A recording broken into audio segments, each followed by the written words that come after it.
What's up, everybody? Welcome back to the Inside View Real Estate Podcast. Today, we are going to talk about 4 reasons why we are not in a housing market bubble. Stay tuned.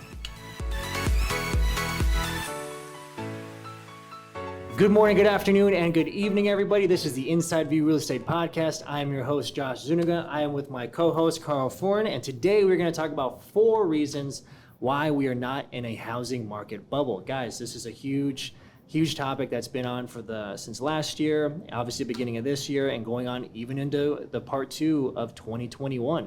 So let's discuss about what some key indicators are that we aren't in a housing market bubble. We have definitely been in a boom.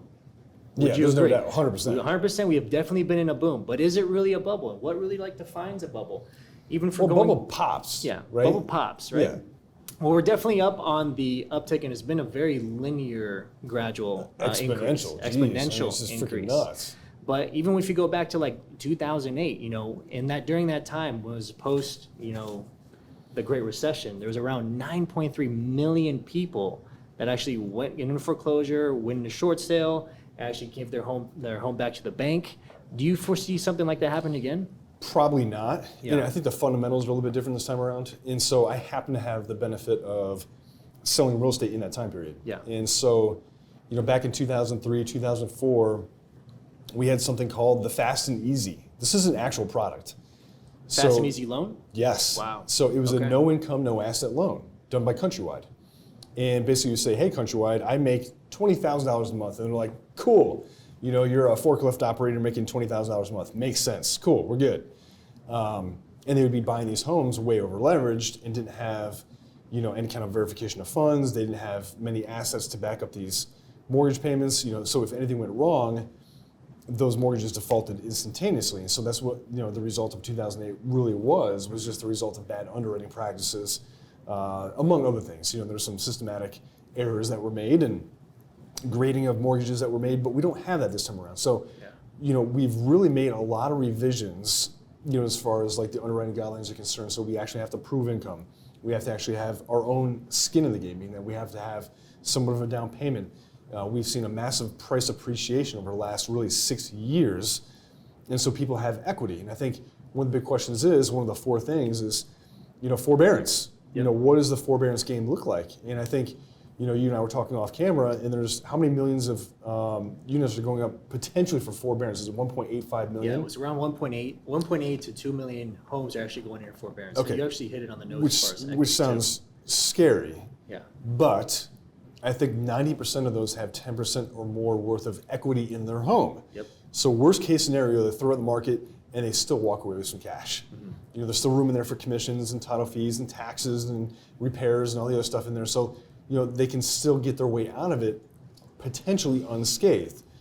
Now, there's something called the absorption rate, right? And so the absorption rate is kind of a nuanced, language that we use to say how long would every house in the market right now take to sell if there were no more houses on the market. And right now, we have an inventory supply of exactly 2 weeks. So even if we dumped all 1.8, 5 or 2 million homes on the market, all it's going to do is just increase our inventory, supply time. And so, there's plenty of room to absorb these into the market. Yeah, and you hit it right on option 1, or I say point 1, to where there's fewer homeowners that are actually in trouble compared to what it was in 2008. Yeah, we're not even 20% of that. Not even right? close. So from 9.3 to say potentially 1.8, let's just say 2 million Yep. homes. And just like you were saying, that brings us out even to like option 2.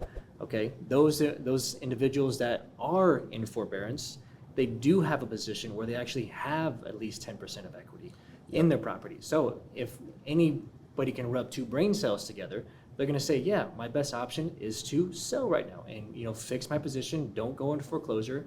Don't have my credit take a hit, and you just restructure life. That is what life's about. You got to start making moves, and you got to pivot every once in a while, because that's what happens. And you guys have to make these moves at a significant point in time where you have those conversations with yourself, put the pride aside, and make sure that you are doing what's best for you and best for your family. 100%. Yeah, because even going into like Investopedia here, and they're talking about obviously what's like even the foreclosure rate. I'm taking a look at some of the stats here. We haven't had the stat for 2020 yet, but on average, the foreclosure rate in 2017 was around 314,000, then it goes to 280,000, and then 277,000, and the number around 2020 is around the same. So even if you still have, like, say, 13% of what that 1.8 is, you're still going to be around 240,000. But even if you were to stack that on the foreclosures that we're going to have normally this year outside of forbearance, it still puts you around almost 500,000. Yeah, it's not a problem. We It's can still, yeah, absorb it's half still a not million. going to make still not going to make a difference in what the market is, and we're not going to see. We may see a little bit of change, but it's not going to be what we saw in 2008. Would you Well, the agree? other thing too, in point number 3 on this thing is that millennials are entering the market, right? And so for the first time, we've actually seen millennials get off their damn lazy asses and start buying shit, you know? And so now they're getting educated and they're saying, hey, wait a minute, real estate really is a path to, you know, wealth, long-term generational wealth. And so we're seeing more consumers, you know, we're seeing more buyers just as a natural habit of, you know, millennials buying more stuff. You know, so very interesting to see, you know, just the dynamic. And then we have population growth too. You know, so we are getting some people immigrating to the United States. You know, we are seeing, you know, a lot of migration patterns within the United States that are propping up a lot of these other markets. Yeah, it's doing great. So just to recap, guys, we have the first indicator was there are fewer homeowners that are actually in trouble this time compared to 2008. 1/5 less. Yeah, 1.2.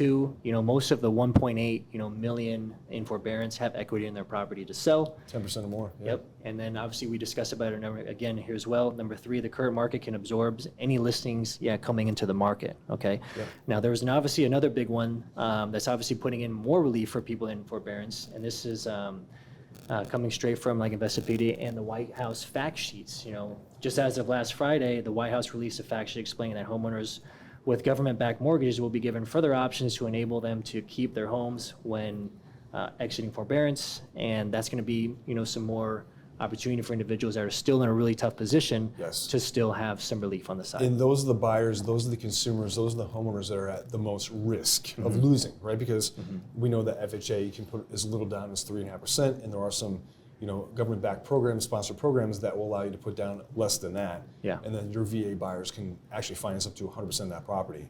Yeah. You know, so they are taking care of the most vulnerable segment of the homeownership. And Yeah. I think that's really, really important. Yeah, which is good. Obviously, there has to, and when something drastic like this happens, you know, with like what happened with the pandemic and obviously coming in 2021, the government has to get involved at some point in time and create some type of options, you know, for, you know, the greater population of obviously the United States. And obviously we are a huge indicator of what happens globally as well.